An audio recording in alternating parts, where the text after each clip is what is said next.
Welcome to the Village Green NBTV show on the environment in our city, and we're doing another of our sections on seasonal gardening. And obviously we're going to deal with winter, which most of us, I think of as a very, very quiet time. But as we're going to hear from our expert Dalia, we should all get cracking because there's a whole bunch of things that we can do in the next month or two to make spring absolutely fabulous. Well, I'm here again with Dalia Brunner at Rogers Gardens. We're going to talk about fall gardening. We talked about fall gardening, we talked about winter gardening. I got my mind on fall because it seems to me, that's when you do everything, and then winter you just sit there, but you're going to tell us that that's not the case at all. Exactly. Nothing could be further from the truth than that, because winter is really a great time to be planting your winter annuals, your sweet peas, your native plants. There is so much to do at this time of the year, and I thought we could take it in steps. Okay, all right. Well, first of all, you've got one of my very favorites. I've always loved Iceland poppies. And it is time. If you plant the Iceland poppies, and what's really nice right now with them is that you can get them in the 6-packs. So you can get them in champagne pink colors, you can get them in these beautiful oranges and yellows. It's just a great way to just spoof up the garden, and they're really nice because you can plug them in and amongst all of your regular things that you have already in the garden, because they come up so nice and thin. So it's just something you can, like they call it a plug-in annual. Okay, a new term. We've got the snapdragons, which of course children love. They learn to make them open their mouths. Right. Now, pansies or violas, or there's a distinction? Actually, they call the violas the little tiny guys, and they will just bloom and bloom, and the pansies are the bigger variety flowers. The key to this, and you can have them blooming up until August if you deadhead. So anytime you see a dead viola or a pansy, if you just pinch it off at the bottom, this thing it'll just keep blooming nonstop. Okay, and then we have, this is a marigold, a calendula, yes. and the ornamental cabbage. Ornamental cabbages. And what is that? This is the dianthus, and I love planting dianthus at this time of the year. It's a great perennial, whether you buy the bigger variety flowers or the smaller. They make a great cut flower, and they come in all different kind of colors. And the stalk as well. There's the regular stalk, which is kind of short, but very fragrant. Stock is a very fragrant flower, and that is nice. We also have, if you get a chance, you have to get the imperial giants, because they are magnificent. They're about 3 feet by 3 feet. They are an annual. They come in about once throughout the season only. Maybe in about 2 weeks we'll have them in 6-packs, but they are a wow factor in the garden. And yes, and the ornamental cabbages and kales are fabulous because they're just so showy, and they'll go up until June. When the weather gets hot, they'll start going. But this is really a really fun thing to add to the garden. It's very colorful. Yeah, a bit of color. And then you've got your sweet peas. It is time. Don't miss the opportunity. And we have got the kind that are the longest stems with the most amount of flowers, the most fragrant varieties of sweet peas, because our sweet pea guy, guru, Steve Hampson, actually gets them from England, and the seedlings are very special. And we've got pictures of all of them, and it's just a fabulous time to have sweet peas growing up a trellis or over an arbor. Well, I was surprised that I saw just, a year or 2 years ago, a wonderful, lots of color, but when I went, it didn't have any scent to it. Is that unusual? You know what? It is not unusual, because there's different varieties of sweet peas. So you want to make sure that you're buying the kind that are scented. And believe me, there's the scented and there's the not scented. Okay. And a lot of the varieties by the seed packs will tell you scented on the back or unscented. The varieties that we have here are special, and every one of them is scented. And they are, when he brings in the bouquets, you just, because you can't believe it. You feel like you're in England or something.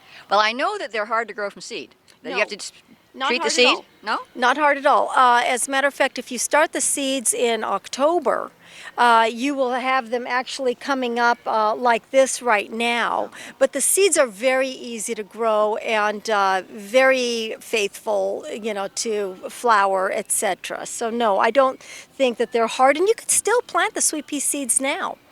There's the early varieties and the later varieties, and it'll tell you on the seed pack. So yeah, you could still do seeds. Okay, and then we have, is this more of a California one? Well, I just wanted to, mention how wonderful it is to add your herbs right now. And this just so happens to be pineapple sage. I decided to pick this one herb out, although you could do your rosemaries, you could do all your herbs. It's just a great time to be planting herbs. A lot of people don't think so, but this one has a wonderful fragrance of pineapple. And I hate pineapple, unfortunately, but well, you know what? You love hummingbirds, and you Yes. know what? This is going to keep those hummingbirds coming all winter long. This is a great plant for flowering for the hummingbirds through the winter. Another wonderful color that is great right now, but it is a bulb, of course, but the cyclamen. Cyclamen is just a fabulous plant that you can plug into your pots, you can plug into the ground. They don't really need much care. I do highly recommend that you use a very low number of fertilizer on all of your annuals. That will kind of keep them going for the rest of the year. now that's interesting. Why a low number as opposed to a high number? The low number is really important because you don't want to ruin or disturb any of the microorganisms or bacteria that is going on inside of the soil through the winter. Because they're in there, they are not dormant. They are actually activated, and if you're using something with a high nitrogen, a high number, it actually destroys the microorganisms in the soil. It turns around and feeds the plant real quickly, and you see these instant results because they're like pow, but they're also damaging all that natural stuff that's going on down into the soil. And it's really important to keep the soil organic. Keep it going with its natural microorganisms, etc., that it naturally does to turn around and feed the plant on a natural basis. That's why you want to use low numbers. Organic low numbers is the key. All year round or just in winter? All year round, but especially in the winter, because you've got a lot of things going on under the ground that are preparing that plant for the big boom in the springtime. Okay. All right, what else do we have here?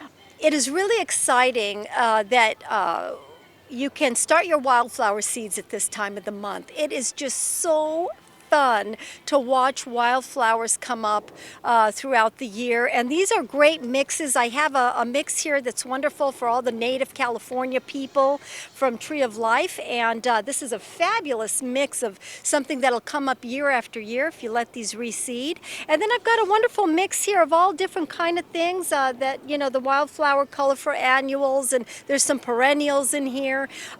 You can put them in your pots, you can scatter them in your garden, and all you really have to do is just weed in between it, and that's it. It's just really easy. Make sure that you are watering them to get them established so that they germinate. Once you see them germinate and you see them starting to come up, you can slow down on the watering a bit.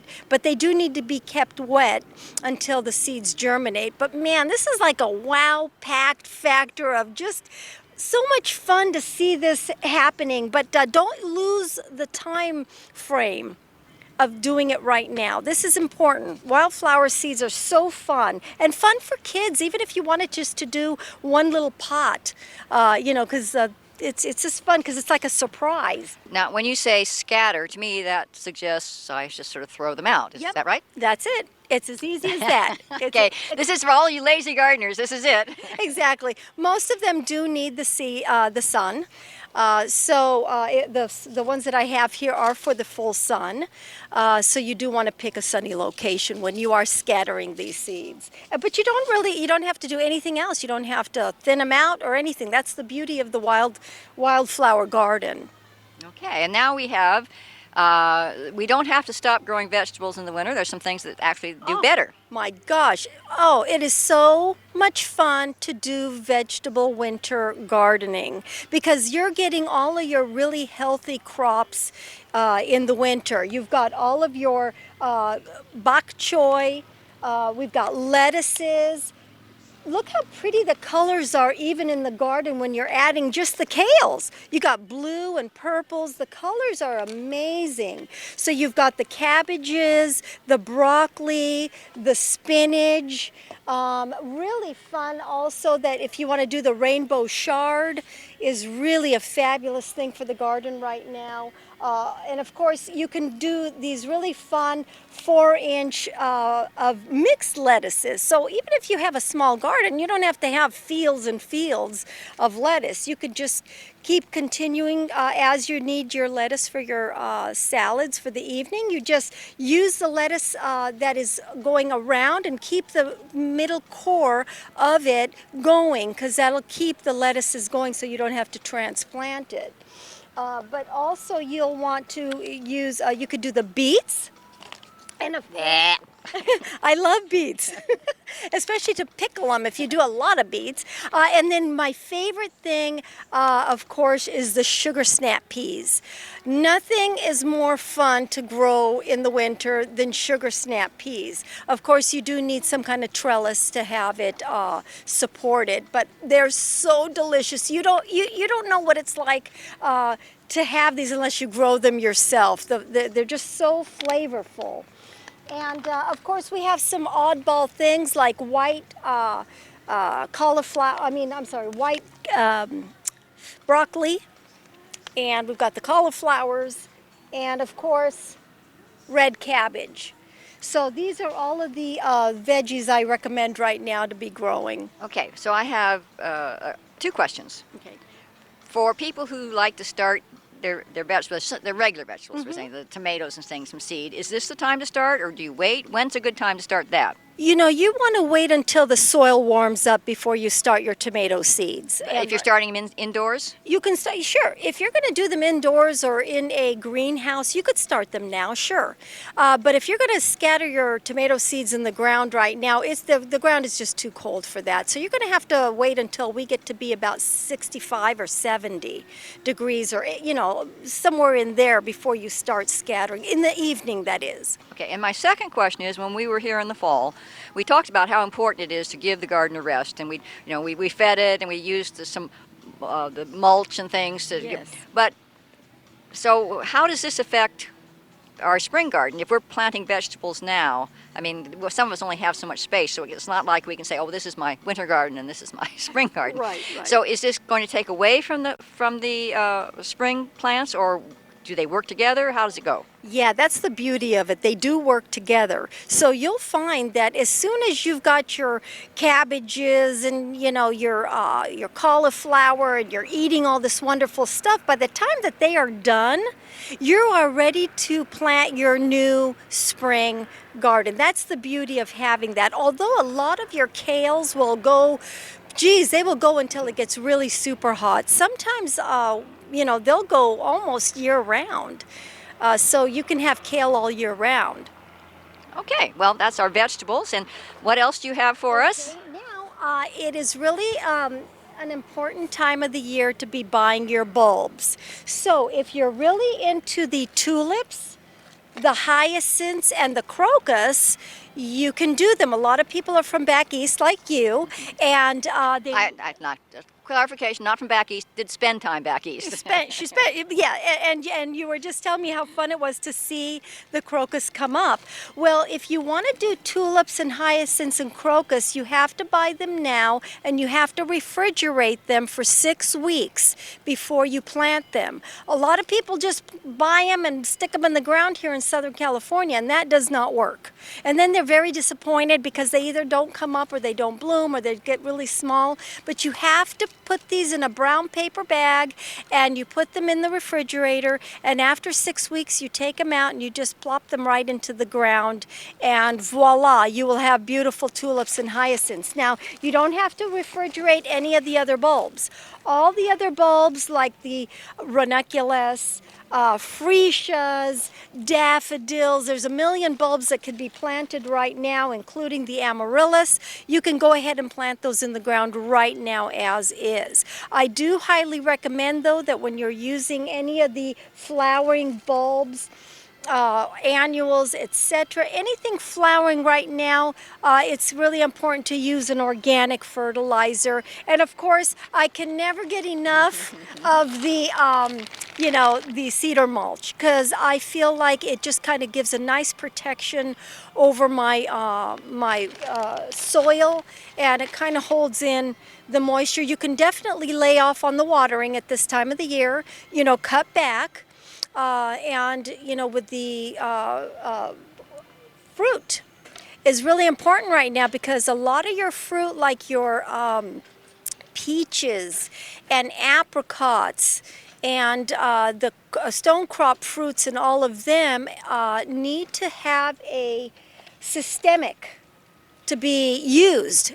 Very, very important. But this is the time to do it around Thanksgiving. You don't want to do it the other time of the year. You want to do it as a dormant spray, so that this way that you are avoiding the like peach leaf curl and a lot of the funguses, etc. So this is an external. You put on. This is external, and also what you want to do is you want to take all the leaves off from around your fruit trees, discard them, and also do a soil drench around the fruit trees, so that when the fruit leaves come back in the springtime, they'll come back really nice and healthy. Do not use any synthetic dormant sprays. Everybody out there has synthetic dormant sprays. I can't say the names, but it's really, really bad for our environment. It's bad for the bees, it's bad for the birds, and it's bad for the trees, and it's bad for your fruit, and you are what you eat. So make sure you are using an organic dormant spray, whatever you do. Before we go out talking Yes. about the bulbs, now I've always been curious. 'Cause I've not done bulbs, but when the Oh, so fun. when the bulbs are through, do you dig them up and save them, or are they done? Okay, no. On the regular bulbs, like for instance, the freesias and the daffodils and the ranunculus, you could just cut them right down to the ground, leave them in the ground, and they come back beautifully every year. Of course, unfortunately, those of you that want to go back east, you're going to have to dig up your tulip bulbs and put them in a nice dry place for the rest of the year until this time again next year. And then would you refrigerate them again before planting? Yep. Okay. Every year you're going to have to refrigerate your tulips, hyacinths, and crocuses. I don't know. It sounds like a lot of trouble. It is a lot of trouble, but we have people that come in going, "Oh, I just want my childhood here," and from back, and so we say, "Well, you can do it. It's just going to take a lot of work." Now, one thing that you're going to see a lot of this time of the year, but you don't have to put up with it, is the slugs and the snails. So this is a fabulous product, which is Sluggo. It's safe for the animals, dogs, birds, whatever. But also it is iron. So not only is it safe. Oh yeah. It also turns around and gives the iron to the garden. So this is a great way to get rid of those pests that you don't want. And believe me, they are going to come after your veggies and your flowers. So you want to use that. Another thing I wanted to mention is your grasses. Go ahead and let your grasses, because look at how pretty that is for fall and for winter. You can use these in arrangements, but as soon as they're done, this is the time to cut these ornamental grasses all the way down to the ground. Like a lot of the pennisedums, a lot of people don't realize that. They think they should just maybe cut them halfway or maybe cut them in, but they should be cut down to the ground so that they start coming back and getting rejuvenated and looking beautiful again. Is that?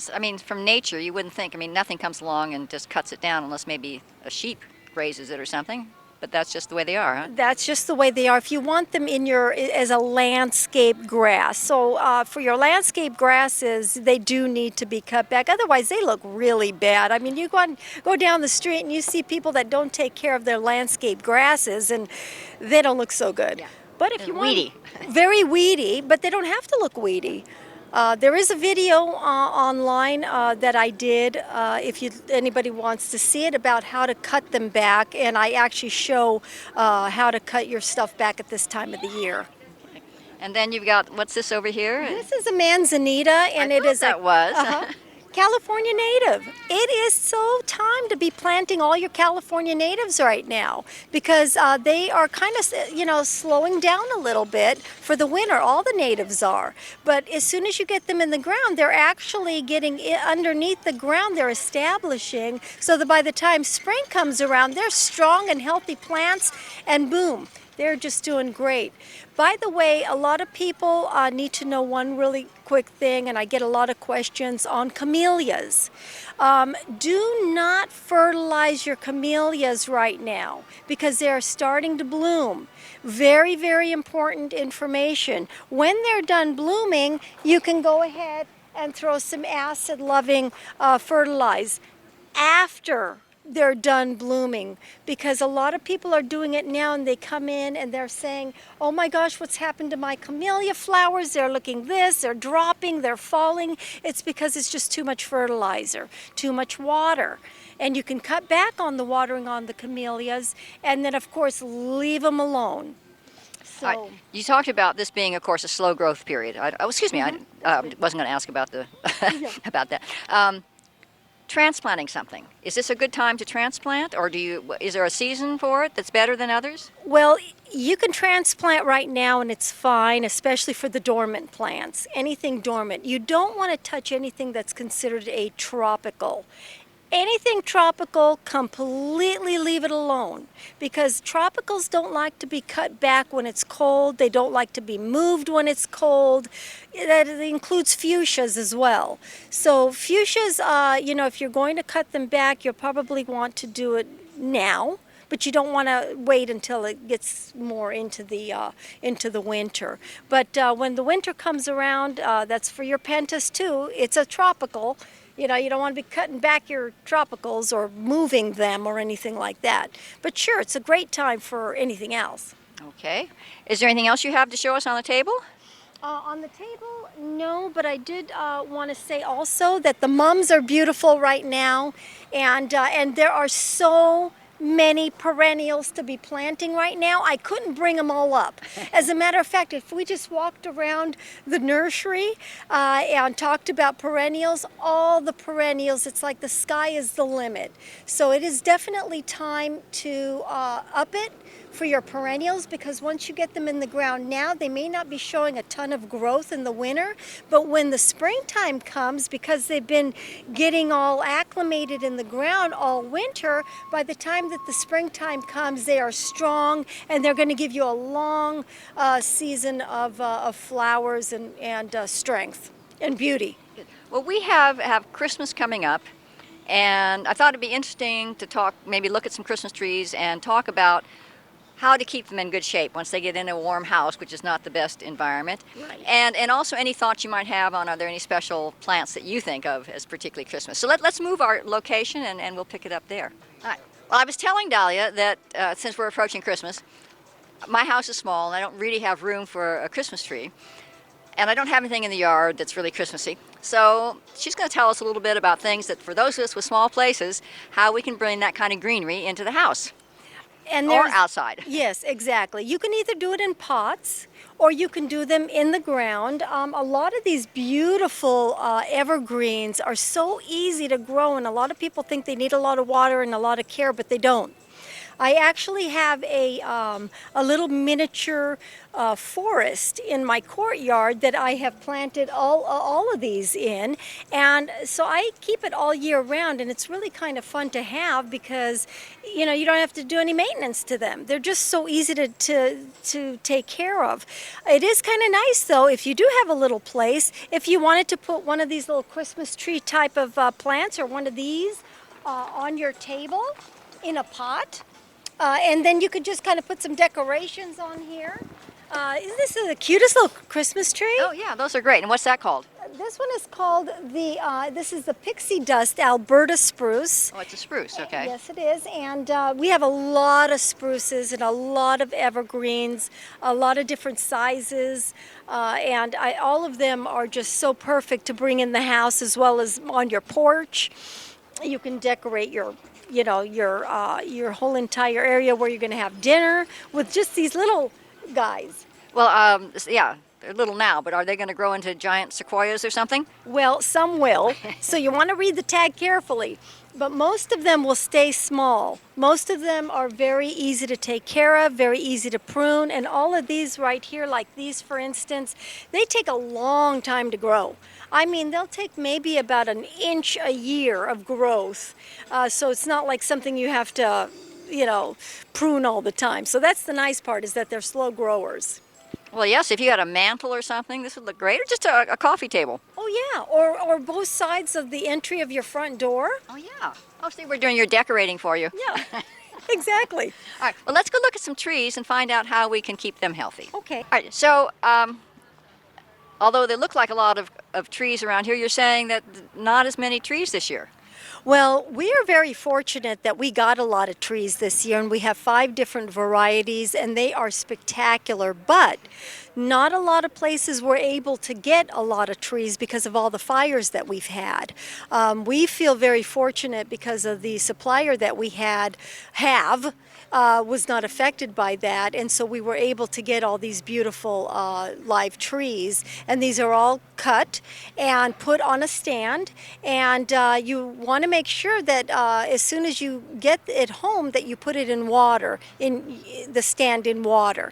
It's very important. We do have this product though too called Keeps It Green. And make sure to read the instructions on this because you don't want to overdo this. It's like too much is not good, that whole thing. But it is time to plant to buy your Christmas tree. And a lot of people like to do it the day after Thanksgiving. So you have still a whole month to go. The nice thing is that wherever you're buying your Christmas tree from is to make sure that they're putting a fresh cut on the bottom before you take it home. We put a fresh cut on the bottom of every tree before you take it so that way it can take up the water easily and it will last a lot longer. The silver tips, of course, will last you for months, and that is the beauty of the silver tip tree. But also it's important to make sure that you're buying a nice healthy green tree so that you don't have any risks for it to light on fire with it being too dry or anything. So I'm really actually very proud of our selection here of trees. It is the most, I think, beautiful selection you're going to come across. Well, there are a lot of Christmas trees, and I was saying I don't do a tree because I don't have room, but I do remember all the years that my mother did, and going through the lots, and we always ended up with a crooked one. Oh. I don't know how we spent so much time, and then we get home and we go, it's crooked. yeah, Yes. it's crooked. But so lots of water is critical. Yes, it's critical. Some of these trees, because of the size of them, and because you've got your heater on and whatever else is going on, they're just sucking up that water daily. So people are not thinking of that because they've got this big, tablecloth type thing underneath, and they can't see the saucer. But you got to check that saucer and make sure that it is full of water every day. That's going to be the key to keeping it nice and fresh. Okay. And then I just was thinking, Christmas is over, you've taken all the ornaments, they're packed, and you've got this tree that's so-so by this time. Most of us just leave it out for the trash man. Is there anything else we should be doing with it? You're using it in some way that we're not thinking of? Can you mulch it or anything like that? Most of the cities nowadays are mulching it. 90% of the cities are doing that. I know in Orange, and it should be Newport Beach also, we should be doing that, but I think that they are using it for mulch. So you don't have to feel guilty. It's going to be used as a product. And in Newport Beach, once a year, you can get your free compost from the CR&R, who handles all of our trash disposal. So, all right, well, Dalia, once again, a really fascinating tour. As I say, I think of winter as a time when I don't do much except look out at my garden occasionally and go, it doesn't look like much. But I'm going to get home, as usual, and get very busy because of all the things you've told me. Right. Yes, exactly. Believe me, this is the most exciting, fun time of the year. And I love the colors and the plants to be planting right now. As a matter of fact, it's really nice to get all of the dormant plants as well, like your hydrangeas and certain plants that are dormant, you may just be buying sticks, but it's fun to plant those sticks, and then in the spring you go outside and you go, wow, look at all these leaves, and then it blooms and it's fun. It's still a fun time to be buying dormant plants too. So we don't, most of us wait until spring, but probably we might have better results if we did it now. Absolutely. I highly recommend you getting them now instead of waiting till spring. Although spring is a great time, but you're way better off buying all your stuff right now. And a lot of stuff's on sale right now. Okay, even better reasons. All right, well, thank you, Dalia. You're welcome, Nancy. Thank you for having me. Well, that's our show. I hope that you learned a lot about winter gardening so you can improve your garden. I certainly did. Until next time, let's all work on making our village green.